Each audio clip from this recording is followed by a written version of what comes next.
He planned 100 times to make it clear, to speak of love, directly, bold and true. But every time she simply came too near. He blushed at mumbled nonsense, through and through. He meant to speak with clarity and might, but fate would twist his tongue to clumsy moans.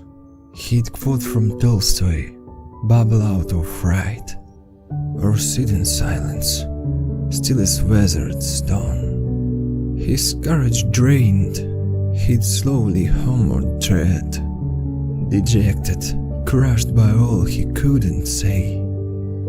Yet with your photo propped beside his bed, he spoke with wit and candor night and day. Before the simple, amateurish frame, he'd find his voice and be his truest self. He'd share his dreams, his guilt, his secret shame, the things he'd never dare with someone else. In tennis whites, she stood beside the net. A breeze had teared her hair beneath the sun.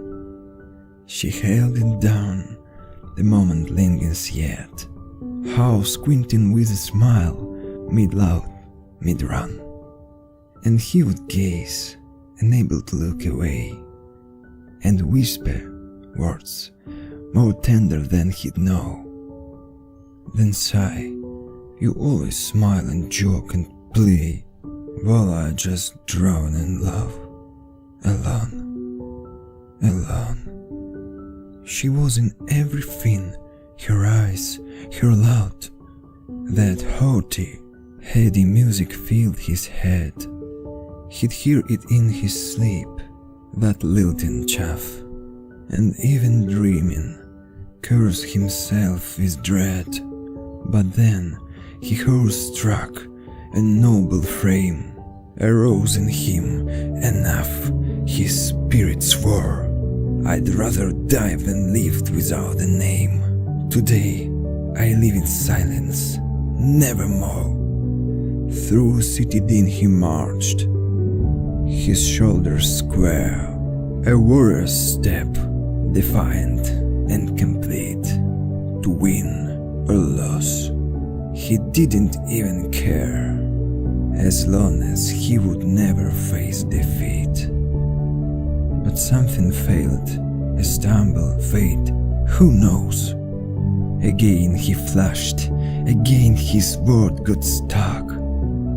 Again, absurdity gibberish arose. Oh, bitter tongue! Oh, everlasting mock! That's it, he cried, out on the boulevard, and drew her photo from his coat once more. He slumped onto a bench, his soul all charred. So much for being brave. My final score. You're laughing, right? That I still act so shy. My star, my beauty. Tell me, make it plain. Do you love me? Will you be mine? Or lie? Yes or no? And then he heard, yes, again. What was it? Madness?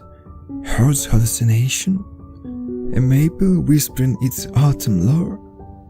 He turned, and there, in twilight's revelation, she stood in flame, just steps behind once more. He could have sworn she'd never looked so bright. Yes, my tormentor. Yes, your speechless man. Yes, you poor coward. Yes, my one delight. Yes, my beloved. Yes, I always can. Russian poetry by Eduard Asadov. Read by Anatoly Supranuk. Night Games.